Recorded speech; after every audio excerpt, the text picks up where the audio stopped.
All right. Well, this is Ethan Myers from the Kneaux. I am here with USFL Breakers Jarey Elder. Go ahead and introduce yourself if you want to say anything to start it off, and then we'll kind of jump into the questions. Yeah, what's going on? It's Jarey Elder from New Orleans Breakers. I appreciate you having me on the show, Ethan. Yeah, absolutely. I appreciate you stopping by. So just kind of break the ice, getting the things smooth with questions. We're just going to do a quick, like 5 question lightning round. I'm going to ask the question, give you my answer. That way you kind of know where we're going, and then we'll just go from there. So first things first. Favorite food, man. I'm gonna say red beans and rice. It's a staple in Louisiana, staple in New Orleans. It's my favorite dish to go to every single time. Being from the Northeast, I love me some pizza, man. You can never go wrong with pizza. Okay. Yeah, no, I recently got introduced to the oh, what is it called? Like it's up in Connecticut, is like it's like a style of pizza. I forget what they call it, but That I'm not sure. the Northeast pizza is just different, man. Like I've been to Chicago, hmm and they say it, but man, Northeast, New York, Connecticut, like all those areas up there, they definitely have it locked Pizza, in. bagels, and subs. You can't go wrong. Yeah, absolutely. I didn't know what a deli was until I went to Connecticut and New York. Like to me, a deli's like at Walmart counter, Yeah. not a deli that you guys have, but Yeah. cool. All right. So favorite musician, I think all time for me, it's probably gonna be Fabulous. Big fan of New York hip hop, so Fabulous is it for me. I like that answer. I like that answer. I'm gonna go south with mine though. Lil Wayne, my favorite musician all the time. It's hard for me not to say Lil Wayne sometimes, but it almost feels cliche being like from New Orleans, But Yeah. I do love him too. He's one of the greatest, but it's like personal for me. I don't know why. I grew Yeah. up loving like New York hip hop, and Philadelphia Yeah. hip hop too. Cassidy was always one of my favorites. hmm I don't know if you remember that 6 Minutes of Death freestyle with Cassidy, Yep. Lil Wayne, and Fabulous. Yep. Phenomenal. But all right, favorite hobby. I feel like I should say writing, considering what I do. But I'd be lying if I did. My favorite hobby is video games. I play everything from Madden to I like RPG games. So that's kind of where I'm at there. hmm Mine's probably either bowling or golf. I picked up golf last year and it's real challenging for me. So I definitely go bowling and golf for my favorite hobbies right now. Okay. Yeah, that golf. I just recently went to like a top golf situation. hmm Uh, and I had no idea how fun it was to hit a little white ball like that. Yeah, That kind of blew me away on how enjoyable it is, especially when you start figuring things out and like yeah, you're just getting better. Yeah, it's really yeah. enjoyable. So I have nothing figured out yet. My golf game is horrible, but it's nice okay, being out there learning. no, absolutely, yeah. We're trying to do some type of like event with golf out here, and so if you're ever in the area and we're running it, man, we'll have to make sure we get you an invite because Oh, for going to sure. be a lot of fun for sure. Golf is always one of those sports where it's like it almost feels like you don't have to be good at it. It just depends on who you're playing with. For sure. Um, so this is kind of a tough one for me, but I'm still going to ask it, even though I'm not 100% sure behind my answer. But Mm, favorite movie for me, it's Shutter Island. Big fan of Leo, big fan of like psychological thrillers, but there's so many okay. movies out there, so it's hard to pin down. Yeah. My answer has been the same since I was probably like 7 or 8. Bad Boys 2. I used to watch it like Okay, 4 or 5 times a week growing up. Me and my brother. My brother that's 2 years older than me. So Bad Boys 2 is just it's a classic for me. absolutely, yeah, can't go wrong with that one at all. Favorite player? This is another one. I'm just gonna go with my answer that I've had since I was young. When I was in high school, I wanted to wear 20 because of him, but it's probably Brian Dawkins from the Eagles. Mm, The way he played safety, man, was out of this world, and I know he'll probably not go down as the greatest safety of all time, but he played it differently. yeah, I would say either Ed Reed or Tyrann Matthew. What Tyrann Matthew was able to do in college and what he's able to do now at the pro level for the years he's been doing it, at the size that he is just it's amazing to watch. So those two guys and whatever he being a ball hawk and doing everything that he's able to do at both levels too is truly amazing. So those are my guys I like to turn on and watch. That's awesome. Yeah, I love to see the Louisiana shout out for Tyrann Matthew too. It's Yeah, he's always really great for the city, and when he came back and now he's playing for New Orleans, man, it means a lot for him and Jarvis. I imagine both being Louisiana LSU guys to be able to come back yeah. here and play for their team. So that's actually going to bring us into the Breakers question, and this is something that I got for probably 4 or 5 people. Does Coach Flip have a voice, or does he always sound like he's losing his voice? He does have a voice, but that guy's real passionate. So the same guy you see on TV, he's no different, whether it's a meeting room, whether it's a practice field or a game field. He's the same guy. So he's real passionate. He's always loud. So he tends to lose his voice a little earlier in the week. So by the time we get to game day, it's probably gone 9 times out of 10. That's awesome. Other than that, the question, what is he like as a coach? Like compared to some of your other coaches that you've had, is he just as intense, more intense? How do I know this is your first year under him, so it might be hard to really get Yeah. a big picture of him, but first Yeah. reactions. Yeah, he's definitely intense for sure, but he's intense in a professional way. He's all about business. He's all about the betterment of the team and the players for the team. So I definitely think he's a player's coach. He tries to take care of us as much as he can, and he's always thinking about what would be best for us in situations, whether it's scheduling, whether it's practice times, weightlifting times, whatever he could do to accommodate us and with our families and other things we have going on outside of the game. He does a really good job. So I definitely enjoyed playing under him this year. Definitely was a big step, a big guy to learn from because he's been in the league for how many years he was there and what he brought to the table for us. It was enjoyable to be around day in and day out. Yeah, I can imagine he's one of those guys that it feels like he's been around forever, and his name's always been there somewhere, whether it was at the NFL or whatever level he was at, he was noticeable in his role. So, but as far as playing for the Breakers themselves, I know it's early in the league, so it's you can't really like tie in like long-term culture like you can with maybe like the Steelers or the Saints or the Eagles or something like that. But so far, like, what's your experience been like? Do you guys feel like the New Orleans name is attached to it well, like based on you model your game after Tyron and kind of watch film on him, so you kind of know like the Jeremy and everything like that type style. Like, do you Yeah, feel that culture is reaching the Breakers yet? I think it is. I think you'll see a bigger jump when we do finally get to New Orleans, which I hope is sooner than later. But yeah, I mean we're a hungry team. It's a lot of guys that grew from last year to this year and getting closer and closer, and we're real hungry and we're passionate. You see it on all phases of the ball, offense, defense, and special teams as well. Everybody's passionate, everybody's hungry, everybody plays with a chip on their shoulder and aggressive, and we're definitely going to talk our trash and have fun while doing this. So I definitely think you see that every time you turn on New Orleans, you'll see a edgy team out there hungry, ready to get what they want. Yeah, absolutely. That's one of my favorite things about the Saints and the Pelicans. We got Jose Alvarado over there on the Pelicans, and he's that kind of guy that the other teams don't like, but you as a player on that team and as a fan, fan favorite. Love them. I know. Yep.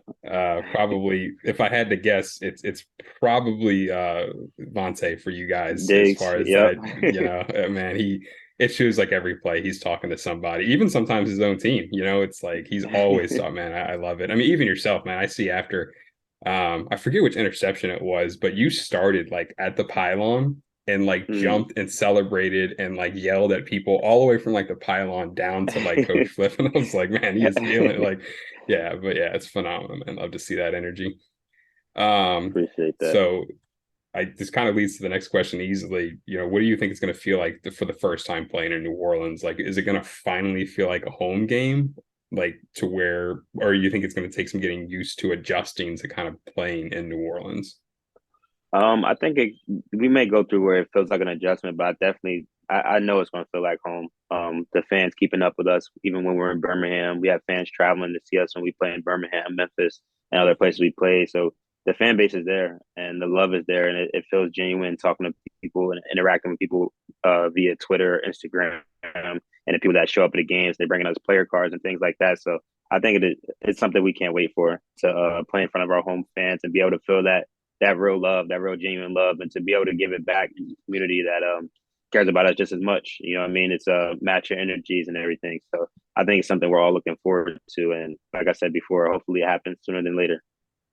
Yeah, I agree there, man. I can't wait because football's rough for this many months without football. Even after you guys end, I'm like, man, I still gotta wait, another three Yeah. months before we get some more football. But So this is kind of like it feels like a double-edged sword question, but do you miss traveling for games? Like I know you played at the college level and you've played, since then. Is it like, are you like in a different mindset when you're like, oh, I got to go to Birmingham again versus like, oh, like we're going to, Pennsylvania this week or we're going to Miami this week or something like Mm. that. Do you feel you prep differently or do you just stay engaged and it doesn't really change that?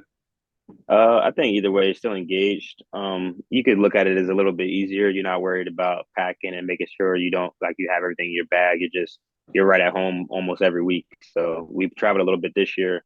I think we traveled to three different places this year. So it's definitely enjoyable getting to travel, getting to put your feet up in the plane, take your mind away from the game for a little bit, and then once you land, it's all about a business trip, you know. But when you're playing in your city, you're just driving right down the road to the stadium.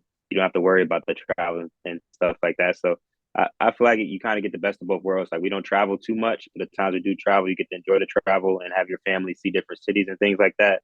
But then when we're home and we play those extra home games, it's nice. You just show up to the stadium. You don't have to worry about the extra travel and things like that. You just get to go up and show out and play football, and that's the best thing about it. We're not worried about you don't have to worry about traveling or anything like that. And the coaching staff isn't worried about traveling. The equipment staff isn't worried about traveling. We're just all showing up to work to get the game in and play. That at the end of the day, that's all that matters. We're all there to play, put that film out, and win football games.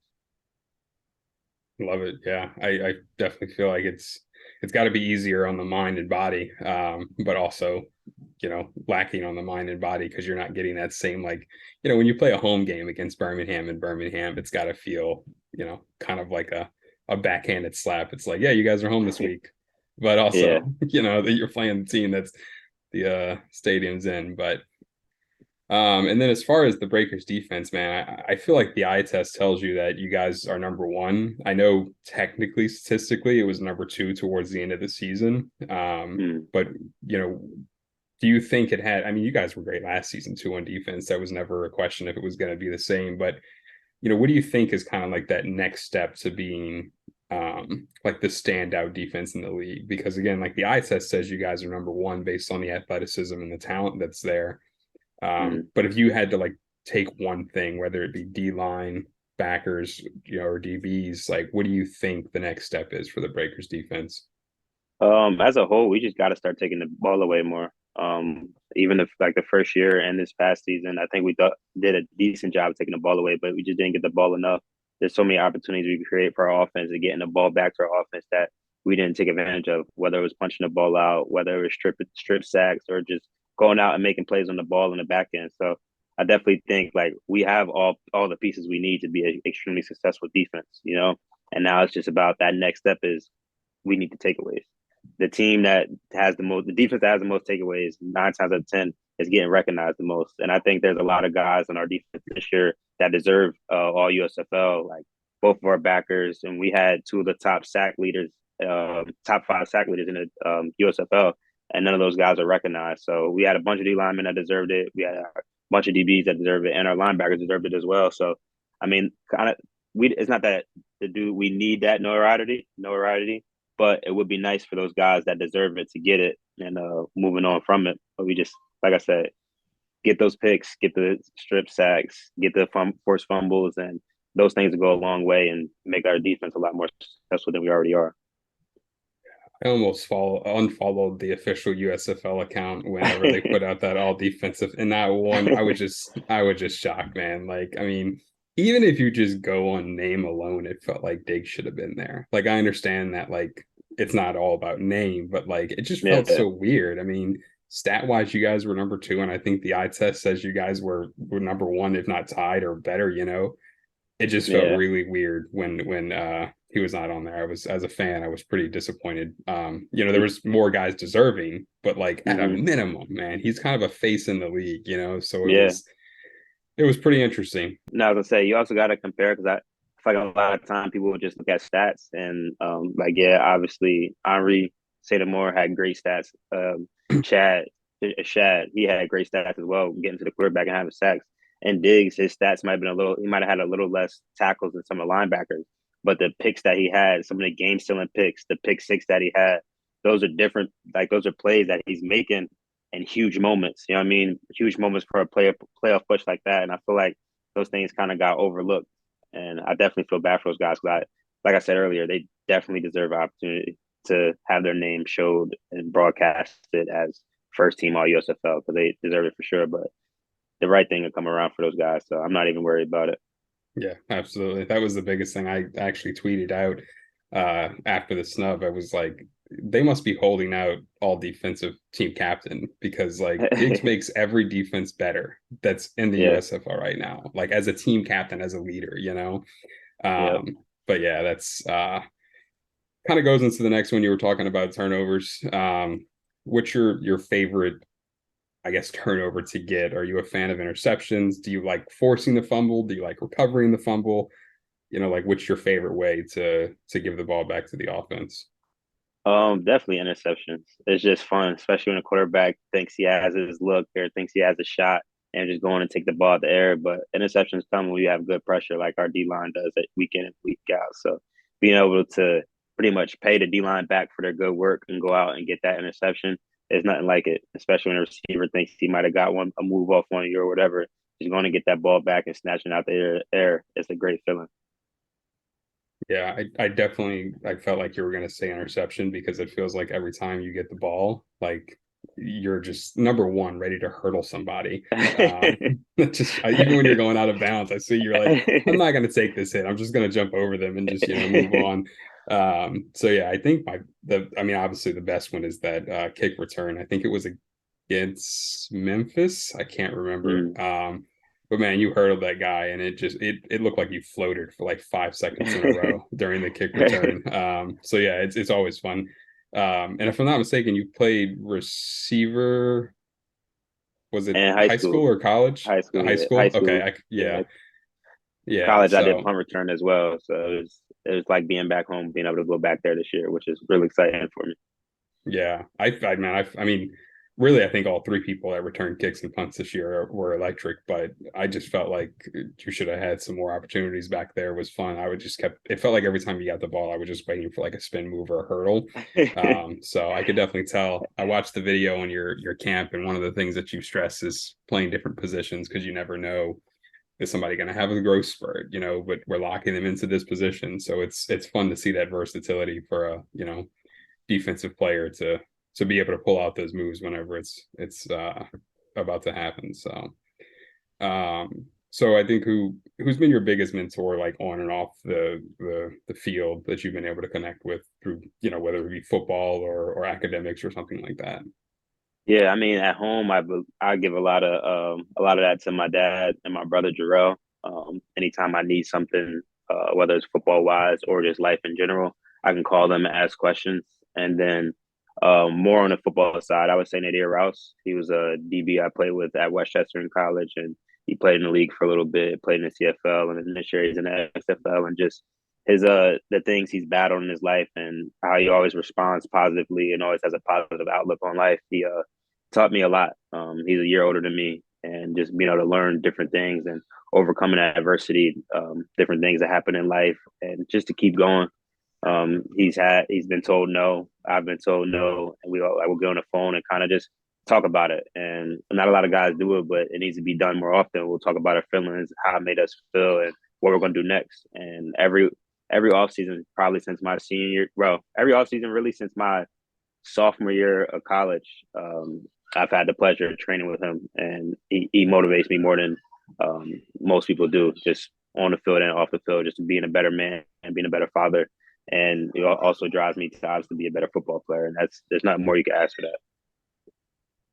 That's amazing. Yeah, I know. It's probably important to have someone who's, not obviously, someone in the NFL would be a great connection as well, but someone kind of going through the same, trials that you're going through. I imagine that's really um, great to have for sure. So yeah, that was good. I love that answer.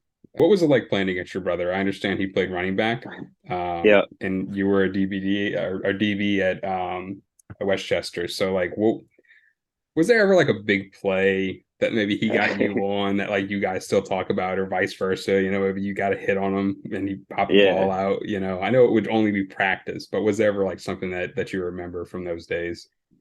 Yeah, I mean, there's multiple plays, game day and practice. We actually played a season together in high school as well. So his senior year, we got the chance to play together. My sophomore season, he played safety, I played corner on offense. He was the running back and slot, and I played slot a little bit outside as well. So there's plenty of memories from high school where he's scoring touchdowns and running together, making handshakes for that week, and do different celebrations we were able to do together. And then in college, having to practice against him is a a lot of bad words in one. He caused a lot of problems for our defense because he's a small dude, but he's a small dude that's real strong. So he's about 5'6", about like 170, 175 pounds, and quick as anybody else on the field, faster than anybody else on the field, and strong enough to throw you out the way in a heartbeat. So there's times that he got out of things, plenty of times that he got out of things that we should have had him tackle for a 5 yard loss, and he ends up getting a 15, 20 yard gain. So a lot of fun memories. Some of my favorite though, one of the spring practices, we were working like a 2 minute drill, and we were supposed to be our defense was supposed to be in like a man free kind of defense.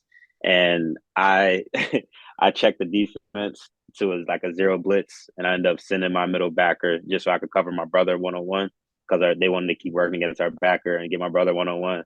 And I kind of showed like I was high in the middle of the post, and he came and like ran like a zigzag route out the backfield, and I came and smashed him one time and got up. Me and him were talking trash. Another play.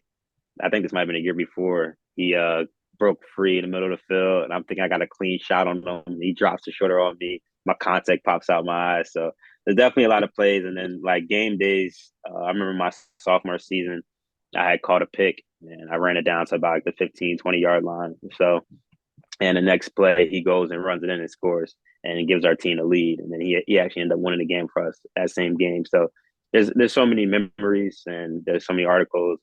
People talking about the elder brothers, the elder connection, getting it done for the Golden Rams, stuff like that. So just to have that experience and to have that to go on later in life and to talk about these fun memories, it's a blessing. I couldn't have scripted it any better or planned it any better myself. And now our sons are 5 months apart. We get to watch our sons play together. So it's real cool to see. And we have a lot of good memories for sure. That's awesome. Yeah. I didn't even notice it was gonna happen, but the NBA draft this last season, twins got drafted back to back, and I was like, Yeah. like twins, man. Like sometimes you Yeah. see brothers who are good enough to, but twins, like man, Yeah. that is impressive. And even down at Miami, the Hurricanes on the women's Mm-hmm. basketball team, they had the I think the Cadaver or Yeah. whatever. I can't think of their last name. I Yeah, don't I know the mean last name, but they're I mean yeah. twins and they're both playing at a high level, and now talking about WWE stuff, man, it's amazing to see that type of connection that people can keep long term. Um, so if you could play any other sport at the same level that you're doing it now professionally, what would you choose? Basketball, 100%. Okay. I thought you might go with golf, Basketball, but no, basketball, 100%. Basketball has been my favorite sport my whole life, really. Like as a young kid, it's funny. I used to always say like I just wanted to quit football just to focus on basketball. And then my dad was like, all right, like as long as you do something. My mom was the one that's like, no, your ass is gonna keep playing football. I don't care what you think or what you want. You're gonna keep playing football. Sign-ups are this date. You'll be in practice the next date. And by the time the season got started, I was already happy and I wasn't complaining. I was happy to be out there. So yeah, it'd be basketball for sure because you make a play, everybody sees your face. You get to celebrate with the crowd. They're right there. Football, the crowd's more removed. You got a helmet on. They can't really see it, everything you do. So I would definitely go with basketball. yeah, that makes a lot of sense. I never even thought about the helmet thing, but it's, like unless you're, for the Saints, a Drew Brees or a Mark Ingram, like out in public, most people Yeah. probably aren't noticing David Onyemata in those years that he was there, so it's a Yeah. shame because, Which isn't a bad thing. Which isn't a bad this is thing true. though. This is true. Yeah. I imagine it's, LeBron can't go anywhere without being noticed, but, a superstar in the other league might be able to do it for a while. So, Yeah. um, so throughout college and professional, like what's one memory that stands out the most, not associated with winning? Mm, I guess you have to talk about the bus rides, man. Those bus ride memories is nothing like it. In college, we used to bring game systems with us, TVs, hook it up in the back, and we playing Super Smash Bros. And Fortnite in the back of the bus and stuff like that. So definitely the bus rides, and even professional.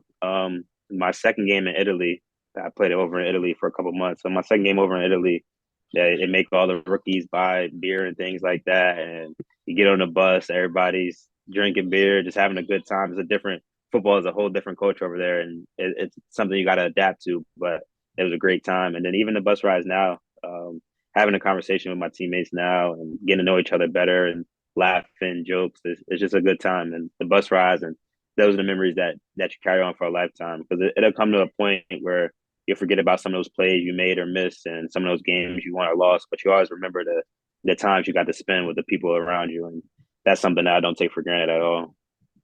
Love that. Yeah, I think the locker room, even in like high school, it felt like the just a brotherhood, or a family, so I definitely get that a lot. But all right, so we'll wrap it up. The final question I have, I watch every Breakers game that I can possibly, every single second that I can, even not the Breakers, the USFL, I'll watch it as well. So there's one thing that I've noticed about your game specifically. You do an excellent job at like keeping your hands active through a tackle. Even when you're hitting somebody hard and like you're trying to like lay them out. I think it was Memphis that you hit the running back on like a screen and he went like 3 yards back and it almost looked like you were gonna like miss the tackle because like you hit him really hard and sometimes that leads to them bouncing off and maybe their balance was a little bit, but you like the whole time you were going down, you were like trying to find something and you wound up getting his leg. You wrapped up his leg, the team got there and you guys stopped him for a loss. There was the play on third down where the tight end for the Birmingham Stallions, you kind of again went like shoulder first into him and stood him up, but then you like were grabbing him the whole time you were falling down. Does that just come natural to you, or do you credit that to a certain player or coach that you kind of molded that after? I definitely got to do a better job of tackling, so I appreciate you saying that. But yeah, I mean tackling is huge. Coming out of college, there was like kind of a thing about me. They weren't sure if I was a good enough tackler or big enough to play in the box. And I feel like these past 2 years, I've showed that I'm way good enough of a tackler, and I carry the weight well to play in the box, and I'm able to read fast and be quick and play downhill. So, I would say one of my college coaches, Johnny O, he played at Penn State and actually played at Westchester as well. He was a younger guy, but he came in and he really just emphasized our footwork and tackling and just getting people down. He'd always say like it might not look the prettiest, it might not look the best, but as long as you get the guy to the ground, that's all that matters. So you scratch, you claw, you make sure you get that guy to the ground so you're able to play the next down. And that's all that matters, being able to get the guy down and go. I mean, I could talk about maybe I wrestled for 2 weeks and maybe I brought some of that with me, but I don't know if the 2 weeks of wrestling, I don't know if the 2 weeks of wrestling did me any justice, but I might give it a little bit of credit. Yeah, man, that's like I said, I've noticed that from early on, probably like end of last season, early on in this season. Like it feels like some guys just want to. It's it's not coached, I think, anymore as much, but some guys want to put their head down and spear people like John Lynch and Palomao and Dawkins and all of them did, and it's a fun way to watch people get tackled. But obviously, there's consequences. So man, I love to see. I think if kids, I love the fact that you do a camp because I think that means a lot to kids to learn how to tackle like that. Because keeping your head up, man, I even if the person doesn't care about their safety, I think there's something to be said about the game because one of the most heartbreaking things we saw as Saints fans and New Orleans fans in a while was when Marcus Williams missed that tackle. He put his head down, and even if he would have just kept his head up, like it's again, Make I'm not even contact. talking about safety. You're just talking about getting the tackle. So like I said, man, I love the way you tackle it. It seems like you're tenacious, whether you're just trying to find whatever part of the jersey or the foot or the pad that you can get to make sure you slow them down. That's probably my favorite thing about your game so far. The interception, the hurdles are fun, but fundamentally that tackling is great to watch, man. So keep it up. Kind of wrap it up. That was the last question. You want to plug anything? I know you have your camp. I Yeah, assume it's just the I know I saw JE, so I have to assume what it is. But yeah, if you want to plug yeah, anything, man, go ahead. yeah. Definitely shout out to JE Legacy Sports Academy. We have some big news coming soon. Some more camps coming up, so we're looking forward to doing more in the community and being out there with the youth, with the kids, and giving back as much as we can the best way we know how. Also, shout out Jay's Properties. Anybody in the Northeast looking for any haulaways, clean outs, you let us know. Also, fourth quarter cleaning service, need your carpets clean, anything like that, any last minute things with a move, you let them know as well. And I definitely appreciate you having me on, Ethan. Yeah, absolutely. Hey, I appreciate you giving us the time.